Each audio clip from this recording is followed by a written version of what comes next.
지속가능 경영 시대에 직장인을 위한 ESG 교양 강의 이노소셜랩 지속가능 경영센터 유승권입니다.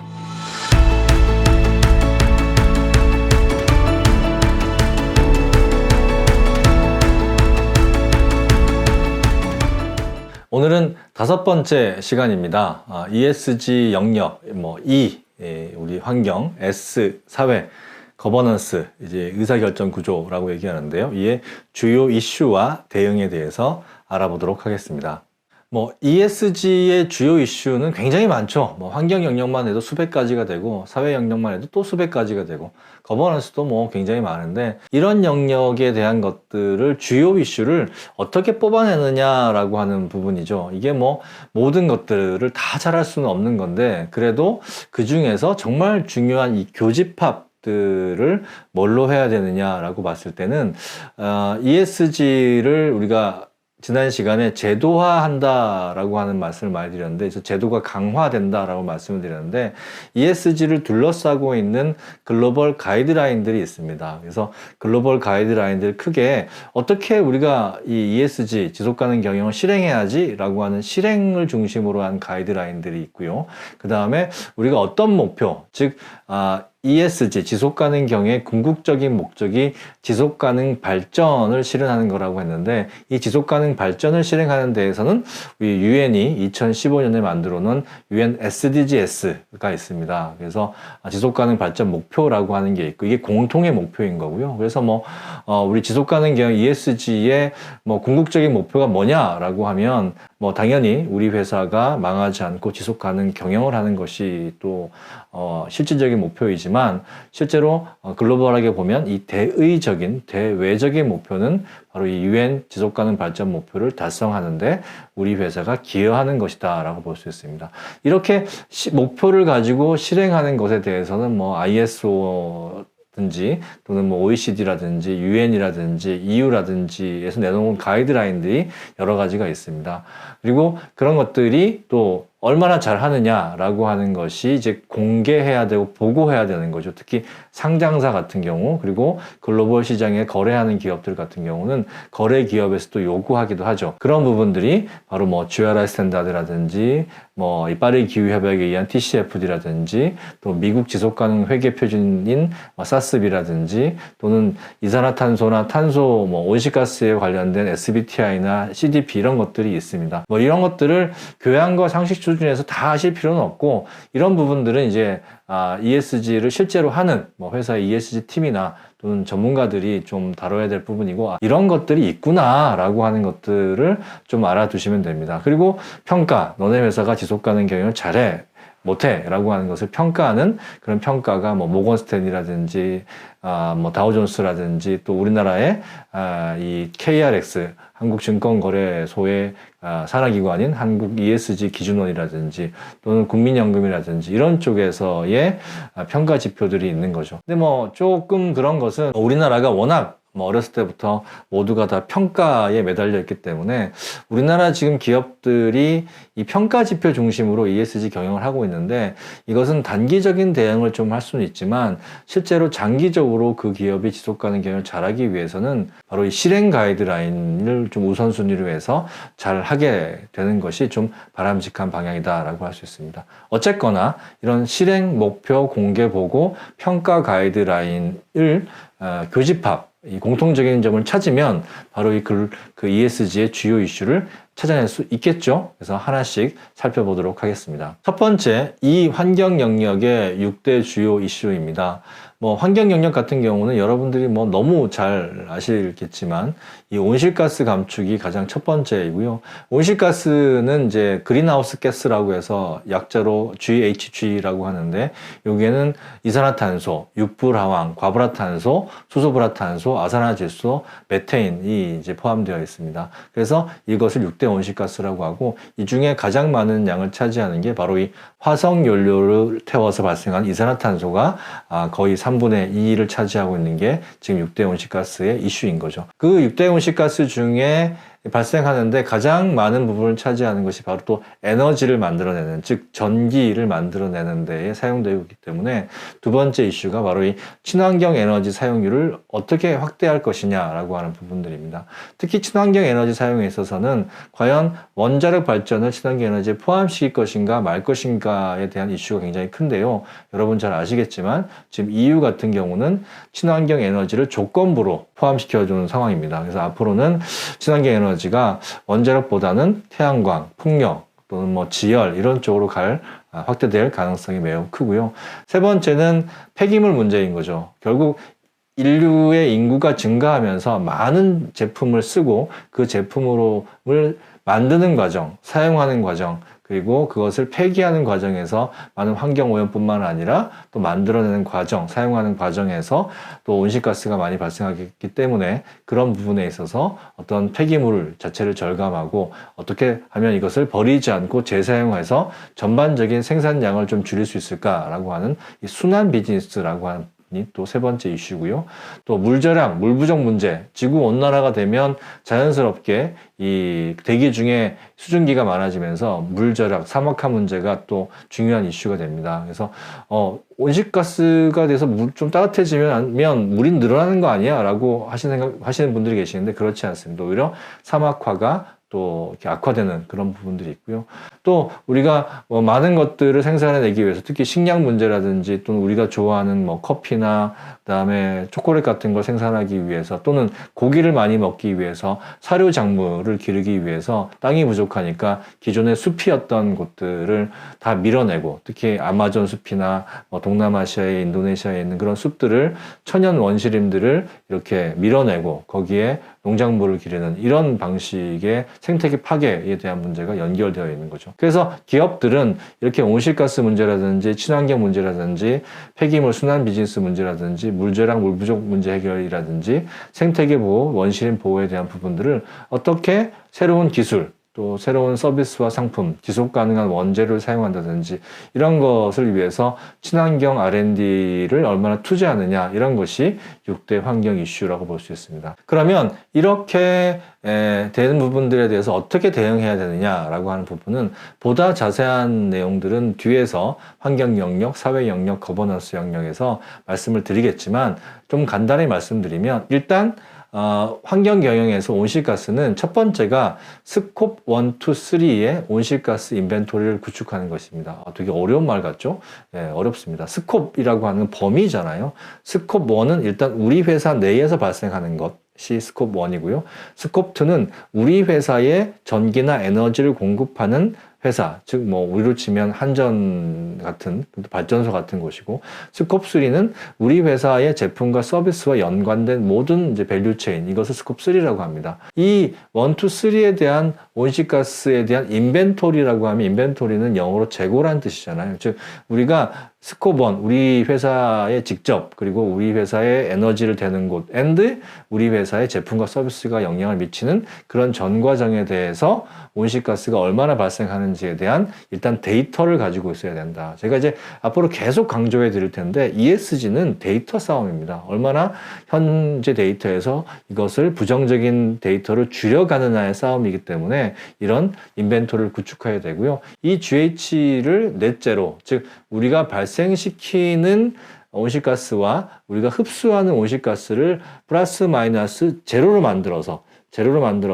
그 제로로 만드는 부분들이 바로 넷제로라고 하는데요. 넷제로가 온실가스를 줄이는 것과 동일한 용어라고 생각하시는데 이것은 그냥 넷제로는 플러스 마이너스 제로로 만든다는 그런 뜻입니다. 온실가스 넷제로의 목표를 설정과 공표해야 된다. 근데 목표 설정과 공표는 지금 2050년까지 파리 기후 협약에 따르면 넷제로를 이루어야 되기 때문에 이건 우리가 하겠다 말겠다라고 선언을 이제 해야 되는 거고 그것에 대한 구체적인 계획을 세워야 되는 거죠. 그래서 그것에 따라서 지금 해야 될 일이 첫 번째가 에너지 사용에 대한 효율화. 그래서 건물이나 시설 장비나 차량을 통해서 일단 발생시키는 온실가스를 줄이자라고 하는 부분이고, 그리고 두 번째 연결될 바로 신재생 에너지 발전과 사용 확대. 이제 RE100이라고 하죠. 우리 리뉴어블 일렉트로닉 이래서 뭐 리뉴어블 에너지라고 말씀도 하시는데 실제로는 이제 전기라는 뜻입니다. 그래서 리뉴어블 전기, 신재생 에너지 전기를 우리는 100% 사용하겠다라고 하는 부분들이 두 번째로 이어집니다. 그래서 이 친환경 신재생 에너지 사용에 있어서는 세 가지의 방법이 있습니다. 하나는 친환경 발전 설비를 직접 설치하는 거죠. 우리 건물의 옥상이나 우리가 가지고 있는 공장의 어떤 그런 지붕이나 또는 물류센터나 또는 주차장이나 그 공터에다가 태양광 발전을 놓는다든지 아니면 우리가 풍력 발전기를 직접 설치한다든지 이런 형태의 발전 설비를 직접 설치하는 것을 좀 권장하고 있습니다. 그러나 도시 내부에 있는 그런 회사들은 쉽지 않죠. 그래서 두 번째는 친환경 에너지를 구입하는 부분들이 있습니다. 또 한 가지는 친환경 발전에 투자하는 부분들이 있는 거죠. 그래서 우리가 다른 회사와 최근에 이제 많은 대기업들이 발전 회사를 만들어서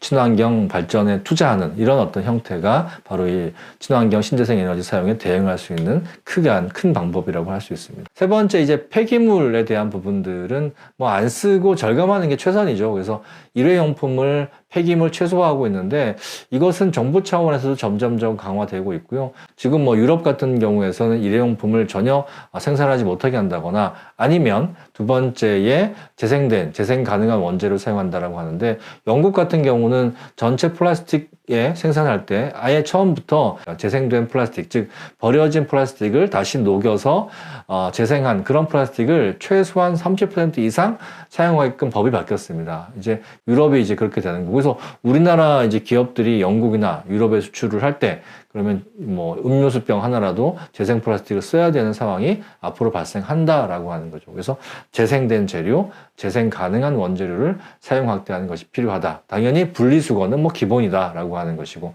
그래서 상품과 서비스 자체를 원이라고 하죠. 이제 순환 비즈니스 모델. 그래서 예전에는 이제 선형 모델이라고 해서 선 아시죠? 그래서 우리가 원재료에서 제품을 생산을 하면 그다음에 그것을 원재료를 우리가 그것을 얻어서 그걸 가지고 제품을 만들고 그걸 소비를 한 다음에 그냥 폐기 땅에 묻어버리거나 아니면 태워버리는 이런 방식의 선형 모델이라고 하면 이것을 동그랗게 말아서 순환 비즈니스 모델로 가는 것이 지금 폐기물 절감 순환 비즈니스의 중요한 부분입니다. 네 번째는 이제 물 절약, 물 부족 문제 해결입니다. 그래서 이 물 절약, 물 부족 문제 해결은 온실가스와 비슷하죠. 그래서 스콥 1, 2, 3에 있어서의 워터, 물에 대한 인벤토리를 구축하고 우리가 이제 물을 얼마나 사용하고 있느냐라고 하는 것을 보는 거죠.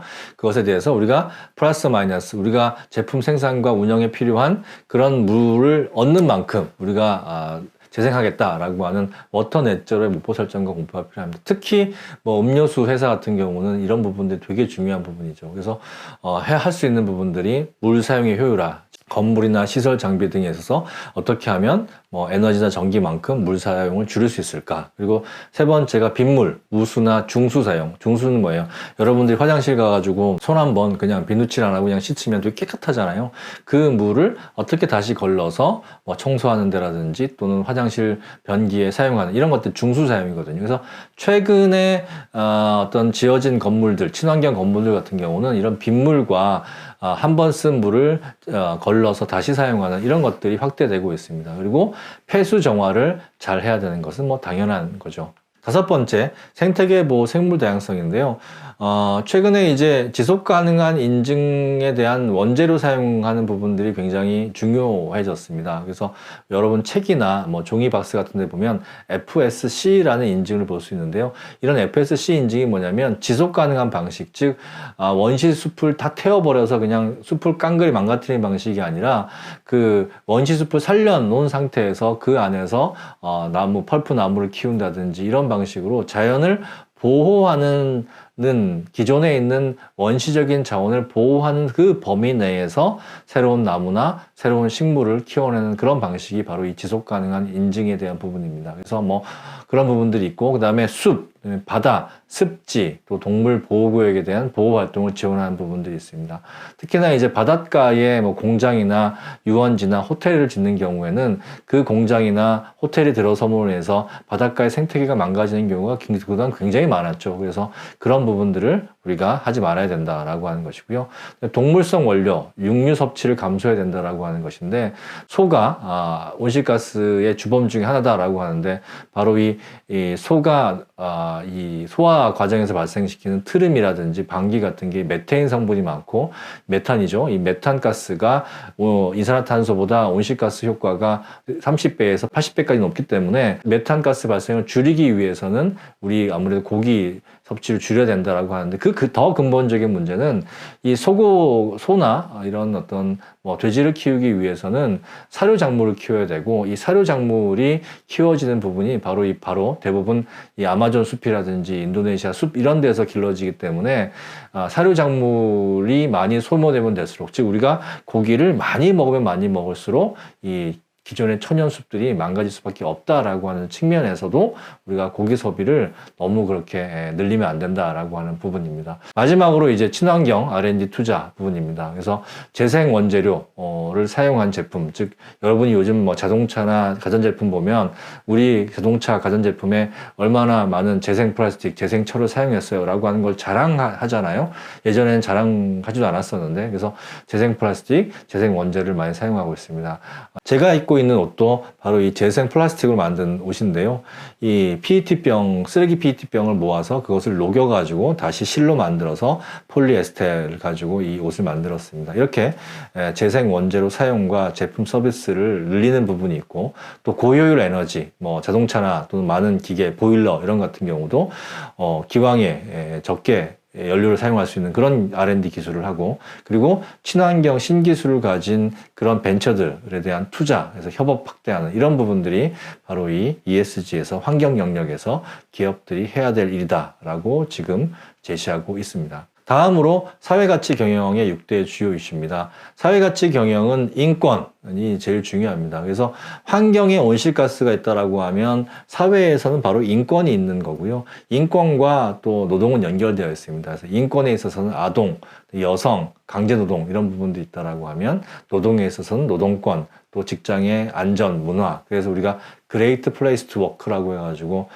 예전 좋은 직장 문화 만들기 이런 것이 있었는데, 좋은 직장의 기본적인 부분들은 바로 안전하고 서로 존중하는 문화인 거죠. 그리고 고객들 같은 경우도 지속 가능한 소비를 할 수 있도록 해야 되고, 그리고 상생, 우리나라 이제 갑질이라고 하는 것이 정말 ESG, 지속 가능 경영이 내재화되어 있으면 참 좋은데 갑질이 내재화되어 있는 사회이죠. 그래서 공급사슬망에 이런 갑질하지 않고 이 지속 가능 경영을 어떻게 확산할 것인가. 근데 최근에는 ESG마저 갑질하고 있다 이런 얘기가 나오고 있습니다.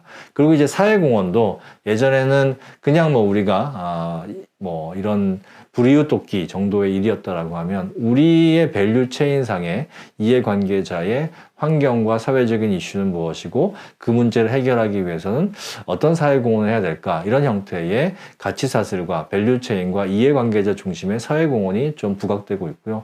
마지막으로는 이제 코비드19와 같은, 코비드19만 있는 게 아니라 계속 다른 것들이 생기겠죠. 나오겠죠. 더 자주 이렇게 나올 텐데, 그런 어떤 긴급적인 어떤 사회 문제나 이런 긴급 재난재해에 어떻게 대응할 것이냐. 특히 이런 문제는 공급망의 안정성이 굉장히 중요하죠. 그래서 이런 긴급한 사회 문제에 어떻게 대응할 것이냐. 이런 부분이 6대 주요 이슈라고 볼 수 있습니다. 인권 경영에 있어서는 뒤에 인권 경영에서 자세히 또 말씀을 드리겠지만, 인권 경영에 대한 원칙과 정책을 만들고 실행 체계를 만든 다음에 가치사슬 전체, 즉 우리 회사만 잘하는 것이 아니라 우리 회사의 공급망까지 잘할 수 있는 그런 인권 역량 평가를 해야 되고, 인권 역량 평가를 통해서 개선 활동을 지속해야 되고요. 그다음에 이제 DEI라고 하는데, 이것도 이제 인권 할 때 다시 한번 설명을 드리겠지만, 다양성이라고 하는 부분들, 이퀄티, 형평성이라고 하는 부분들, 인클루전, 포용성이라고 하는 부분, 그런 가치를 확대해야 된다라고 하는 부분이 있고, 이것이 노동 환경으로 이어져서 건강하고 안전한 근무 환경을 운영을 하고, 코비드19 상황이라든지 또 자연재해 상황이라든지 이런 것들에 다 해당이 되는 거죠. 우리나라는 안타깝게도, 매우 안타깝게도 이 OECD 국가 중에 이 산업 재해율이 굉장히 높은 것입니다. 그래서 사람의 목숨이나 안전보다 돈을 더 중요하게 여기는 나라 중에 하나입니다. 그건 고백을 해야 되는데요. 그런 상황인데 그걸 이제 개선을 해야 될 것이고요. 두 번째가 이제 노동권이죠. 그래서 단체 교섭, 노조 활동의 자유를 보장해야 될 것이고, 세 번째가 이런 1번과 2번과 같은 것들이 우리 회사만 잘해서는 안 되고 우리 회사의 공급망에 있는 협력 업체들도 노동 조건을 개선해야 된다라고를 요구를 하고 있습니다. 세 번째 이제 지속 가능한 소비죠. 소비자들이 지속 가능한 소비를 하지 않으면 지속 가능을 완성할 수가 없는 거죠. 그래서 지속 가능한 제품, 즉 리사이클드 된 그런 제품, 그리고 수리를 잘 할 수 있는, 망가져도 오래 쓸 수 있는 그런 제품들을 제공하는 것을 확대해야 될 것이고, 또 지속 가능 경영에 대해서 우리 소비자들이 어떻게 우리 회사가 환경과 사회적인 경영을 잘하기를 원하는지, 이런 부분들에 대한 소통과 참여를 확대해야 될 것이고요. 제3세계 소비자, 우리나라보다 경제적으로 좀 어려운 나라들의 소비자들도 어떻게 배려할 것이냐라고 하는 부분들도 우리가 신경을 써야 되는 부분입니다. 상생, 공급사슬망 ESG 확산이 실제 이제 우리나라 기업들이 가장 해결하기 어려운 이런 문제 중에 하나이고, ESG 담당자, 각 기업들의 ESG 담당자들이 가장 골머리를 썩고 있는 그런 문제이기도 합니다. 그래서 책임 있는 일단은 공급사슬망 관리에 대한 정책, 원칙을 수립을 해야 되고요. 그 다음에 공급사슬망의 지속 가능성이 잘 되고 있는지에 대한 실사를 진행해야 되는데, 이렇게 이제 실사를 하게 되면 협력업체들이 그렇게 얘기하죠. 너네 기업이나 잘하지 왜 우리 기업까지 간섭을 하느냐, 이렇게 얘기하는데, 그렇기 때문에 일단 우리 기업만 먼저 지속 가능 경영을 잘 하고, 그 다음에 공급망에 있는 협력업체들이 잘할 수 있도록 해야 되는 건 뭐 당연히 상식적인 일입니다. 그리고 세 번째는 그런 협력업체들이 어떤 환경 경영을 하기 위해서 신재생 에너지를 투자한다거나 고효율적인 어떤 기계를 바꿀 때 우리가 같이 공동으로 투자한다든지, 또는 납품하는 가격에 이런 ESG를 실행할 수 있는 비용을 포함시켜준다든지, 이런 것들이 반드시 필요하다라고 하는 거죠. 다섯 번째는 사회공헌입니다. 사회공헌도 굉장히 중요한 ESG의 이슈인데요. 또 지역사회의 일원으로서 기업은 또 사회적 책임이 있기 때문에, 그래서 가치사슬, 우리 회사의 밸류체인상의 이해관계자의 사회나 환경 이슈가 어떤지 조사를 해야 되고, 그런 문제를 해결하기 위한 지원을 해야 되고, 뭐 우리 커피에 대한 얘기를, 밸류체인에 대한 얘기를 한번 했습니다만, 우리 회사에 납품하는 커피를 만드는 아프리카 농장에서 아동노동 문제가 있다라고 하면 그 아동노동 문제를 해결하기 위한 뭐 여러 가지 활동 중에 사회공헌 활동도 필요한 거죠. 그런 부분들을 말씀을 드린 겁니다. 그래서 그런 문제가 실제로 사회나 환경 문제가 가치사슬상에 해결됐는지에 대한 성과평가도 하고 가치 측정도 하고, 그래서 효과성을 높이는 일들을 계속해야 된다라고 하는 것이 사회공헌에서 ESG 차원에서 해야 되는 일이고요. 그 다음에 이제 긴급한 사회 문제, 또 긴급 어떤 사회 문제나 재난이 발생했을 때 우리가 어떻게 대응할 것인가에 대한 시나리오를 만들어야 된다는 거죠. 코비드와 같은 상황이 계속 앞으로 일어난다라고 지금 많은 전문가들이 얘기하고 있습니다. 그러면 그런 일들이 계속 일어났을 때 우왕좌왕하는 것이 아니라 빠르게 대응해야 될 것이고, 환경 문제 또는 자연재해 문제가 발생했을 때 우리는 어떻게 우리 공급망이나 우리 협력업체를 다 관리해야 될 것인가. 그래서 가치사슬 전체의 안정성을 어떻게 확보할 것이고, 이것을 모니터링할 것인가. 그리고 우리 혼자만 이것을 할 수가 없잖아요. 그래서 뭐 정부기관이나 우리 협력업체나 시민단체나 우리나 다 협력을 해서, 협력을 통해서 이런 공동 문제를 해결하고 안정성을 확보하는 노력들이 필요하다라고 하는 것입니다. 다음은 거버넌스의 6대 이슈입니다. 제가 이제 보통 뭐 우리나라 모든 언론들을 보면 ESG 할 때 E는 환경, 뭐 S는 사회, G는 지배구조라고 얘기하는데, 지배구조라고 부르는 게 틀린 말은 아닙니다. G를. 근데 지배구조라고 부르는 것은 좀 좁은 의미, 특히나 이제 상장회사들이 가지고 있는 그런 ESG 잘하냐 못하냐라고 할 때 건전하고 투명한 지배구조를 가지고 있느냐라고 하는 측면이 ESG에서 매우 중요한 평가 포인트이기 때문에 자꾸 지배구조라고 얘기를 하긴 하는데, 실제 지배구조만 거버넌스에 포함되어 있는 것은 아닙니다. 우리 거버넌스 때 다시 한번 말씀을 드리겠지만, 거버넌스는 이사회를 비롯해서, 또는 이사회 위에 주주총회가 있는 거죠. 주총을 비롯해서 마지막 우리 끝단에 있는 우리 회사의 모든 직원들, 그리고 협력업체에 있는 모든 사람들이 어떻게 환경과 사회적 가치를 중요하게 의사결정을 하는 그런 의사결정 자체인 거지, 뭐 지배구조가 바로 거버넌스다라고 하는 것은 여러분 인터넷만 찾아보셔도 충분히 알 수 있습니다. 아무튼 간에, 그래서 이 거버넌스에 있어서의 중요한 부분들은 바로 이런 지속가능 경영을 중요하게 생각하는 회사의 비전과 원칙과 정책이 있느냐, 그리고 최고 의사결정기구, 보통 뭐 주주총회나 그다음에 이사회가 바로 이런 지속가능 경영에 대한 리더십, 책임성을 발휘하고 있느냐. 그리고 실제 그런 권한을 위임받은 그래서 회사를 경영하는 최고 경영자와 경영자들이 이런 지속가능 경영에서 솔선수범하느냐 아니면 돈만 밝히는 사람이냐라고 하는 것이고, 그런 리더십이 실행되기 위해서 실행체계가 잘 갖춰져 있느냐라고 하는 부분, 그리고 그것이 직원들에게 내재화되어 있느냐라고 하는 부분들, 그리고 그 모든 것들이 우리 이해관계자, 투자자나 고객들한테 정보 공개가 되어 있고, 또 고객이나 주주의 그런 지속가능 경영에 대한 바람들이 기업에게 잘 반영되어 있느냐라고 하는 부분들이 바로 이 거버넌스의 6대 주요 이슈라고 얘기할 수 있습니다. 일단 뭐 비전과 원칙적인 측면을 보면 지속가능 경영에 대한 비전, 전략, 실행 체계를 업그레이드하는 부분들이 있습니다. 아마 대부분의 기업들은 지속가능 경영에 대한 비전, 전략, 실행 체계를 어느 정도는 가지고 있습니다. 윤리 경영 체계도 가지고 있고 환경 경영 체계도 가지고 있는데, 이걸 그냥 지금 있는 형태로 만족하지 말고 어떻게 글로벌 가이드라인들이 있습니다. 최근에 만들어진 글로벌 가이드라인들에 맞게 계속 업그레이드하는 것이 필요하고요.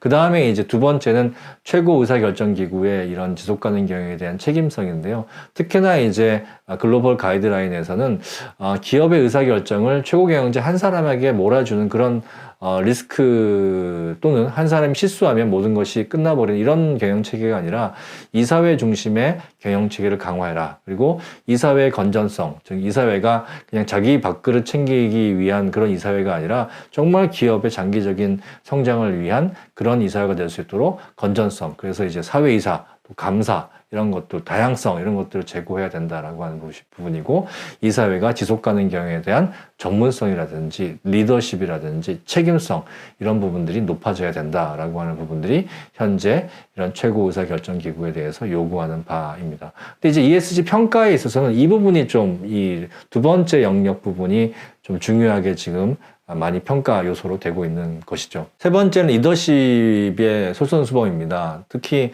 뭐 최고 경영자, 뭐 C레벨이라고 하죠. 그래서 뭐 사장, 대표이사, 부사장, 또 뭐 전무, 상무 이런 사람들이, 임원진들이 지속가능 경영이 인식이 제고가 돼야 됩니다. 우리가 ESG 교육하면 대부분 다 실무자들이 와요. 뭐 대리 과장급들이 오는데, 대리 과장급들이 아무리 뭐 ESG에 대한 전문가 수준의 교육을 받는다고 하더라도 실제 위에 임원분들이 결제를 해주시지 않으면 뭐 일이 안 되는 거죠. 그래서 실제로는 이 CEO 및 임원진들이 지속가능 경영을 잘 아셔야 되는데, 뭐 열심히 공부를 하시는 회사도 있지만 그렇지 않은 회사도 있는 것 같습니다. 그래서 CEO가 대표적으로 우리는 이제 지속가능 경영 하겠습니다 라고 비전 선언하고 공표하고, 그리고 이 CEO나 또는 이 임원분들, 전무님, 상무님, 부사장님 이런 부분들이 지속가능 경영에 대한 전문성과 리더십을 강화해야 될 것이고요. 그것이 밑에 내려와서 실행체계로 만들어져야 되는데, 지속가능 경영에 대한 조직, 그래서 뭐 ESG 전담 팀을 만든다든지, 또는 ESG 지속가능 경영을 위한 어떤 그 실무 협의체를 만든다든지, 그리고 실질적으로 그거 실행할 수 있는 돈을 줘야죠. 뭐 돈 가는데 마음 가는 거고, 그리고 기업의 경영에 있어서도 이 투자를 해야 움직이는 거니까 자원 예산에 대한 부분들을 확충해야 됩니다. 그리고 실제적으로 이제 우리나라 지속가능 경영을 하는 기업들이 2단계에 와 있는데, 실효성 있는 ESG에 대한 프로젝트 프로그램을 추진해야 되는 단계가 이제 온 거죠. 말로만 막 떠드는 게 아니라 우리 ESG 잘하는 회사예요, 뭐 착한 회사예요, 뭐 환경영역을 잘하는 회사예요 하는 게 아니라, 실제적으로 온실가스를 줄이고 폐기물을 줄이고 물 사용을 줄이고 인권 문제나 안전 문제를 해소하고, 이렇게 성과를 낼 수 있는 ESG 프로젝트나 프로그램을 추진해야 되는 거고요. 그것이 잘 되기 위해서는 평가해야 되고 개선해야 되고 지속해야 되는 우리가 체계를 만들어야 되는 것은 너무나 당연한 일입니다. 다섯 번째, 아무리 이사회나 회장님이 또는 대표이사님이 우리는 환경경영 잘해야 됩니다 라고 하는데, 밑에 있는 공장에 있는 직원이 뭐 돈 아끼기 위해서 폐수 막 방류해버리고 귀찮다고 해서 폐기물 막 분리수거 안 하고 막 버려버리면, 또 우리 뭐 예를 들어서 대리점 점주님들과 싸움하고 욕하고 이러면 뭐 말짱 꽝인 거죠. 그래서 내재화가 굉장히 중요한데, 그래서 거버넌스가 지배구조가 아니라 이런 전체 의사결정이라고 하는 이유도 내재화가 매우 중요하기 때문입니다. 즉 대표이사부터 말단 직원까지 모두가, 그리고 우리 협력회사가 모두가 다 환경과 지속가능한 원칙과 어떤 가치를 중요하게 여기는 그렇게 돼야 된다는 거죠. 그렇게 되려면 어떻게 돼요? 회사 내에서는 뭐 KPI에 반영하고 그다음에 지속 가능성 중심의 조직 문화를 운영하고 개선하고 또 구성원들이 지속 가능 경영을 우리가 이렇게 합시다라고 하는 그런 제안과 의사결정 과정에 참여시키고 이렇게 해야 되는 거죠. 그래서 회사의 승진이나 보상이나 평가나 이런 데에 대해서 예전에는 돈을 잘 버는 것이 가장 기업의 보상이었다라고 하면 이제는 지속 가능 경영, 그래서 환경 경영이라든지 또는 윤리 경영 이런 것들을 잘하는 직원들에 대한 보상도 이제는 같이 이루어져야 된다라고 하는 것이고 이런 부분들이 우리의 주주나 그다음에 투자자나 우리 거래하는 곳에 정보가 잘 공개돼야 된다. 그래서 이제 우리나라도 2025년부터 지속가능 보고서가 이제 의무화되는 거잖아요. 그래서 지속가능 경영에 대한 정보 공개 플랫폼, 그래서 지속가능 보고서뿐만 아니라 우리 회사 홈페이지나 우리 회사 SNS나 이런 데에 지속가능 경영에 대한 내용들이 잘 올라갈 수 있도록 그렇게 하는 것이 필요하고, 그다음에 이해관계자들이 참여해서 우리 회사의 뭐 고객이나 또 주주나 임직원들이 참여해서 우리 회사가 어디에 지속가능 경영을 집중해야 될지에 대한 이걸 이제 ESG 중대성 평가라고 하는데 이런 부분들에도 참여하고 이런 것들이 필요하다라고 할 수 있습니다.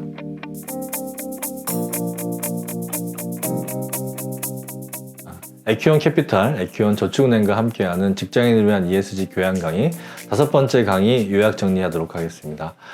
ESG의 주요 이슈 및 대응에 대해서 살펴봤는데요. E 같은 경우는 온실가스, 친환경 친재생 에너지, 순환경제, 또 물 사막화에 대한 부분, 생태계 보호, 친환경 투자 및 R&D 이렇게 있다라고 말씀을 드렸습니다. 그런데 이런 부분들이 그냥 잘한다라고 하는 게 중요한 게 아니라 숫자로 증명할 수 있는 얼마나 온실가스를 줄였는지, 얼마나 폐기물을 줄였는지, 얼마나 신재생 에너지를 많이 사용하는지 이런 부분이 중요하다라고 말씀을 드렸습니다. 그래서 숫자로 증명할 수 있는 환경 성과 도출이 중요하고요.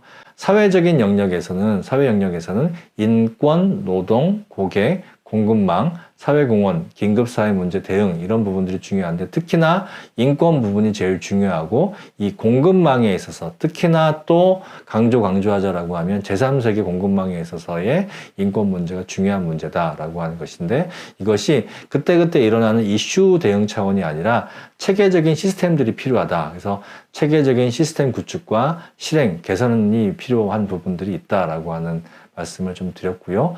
마지막 거버넌스는 지배구조보다 훨씬 더 넓은 범위다. 의사결정과 관련된 전체적인 체계 시스템에 대한 문제다라는 말씀을 드렸고, 비전, 원칙, 정책, 그리고 최고 의사결정기구, 이사회를 포함해서 최고 의사결정기구의 책임성, 그 다음에 CEO 리더십, 실행체계, 내재와 정보 공개와 이해관계자 참여가 중요하다라는 말씀을 드렸습니다. 이 ESG를 트렌드나 이슈 대응 차원이 아니라 기업 경영 전체의 의사결정에 내재화하는 부분이 바로 ESG 거버넌스의 제일 중요한 부분이다. 내재화, 정말 중요한 부분이다. 라는 말씀을 드렸습니다. 네, ESG의 ESG별로 중요한 이슈들 그리고 그것을 어떻게 대응해야 되는지 간략하게 살펴봤습니다. 보다 자세한 대응 방법들은 우리 뒤 강의에서 다시 한번 설명을 드리도록 하겠습니다. 네, 오늘 강의 들어주셔서 감사합니다.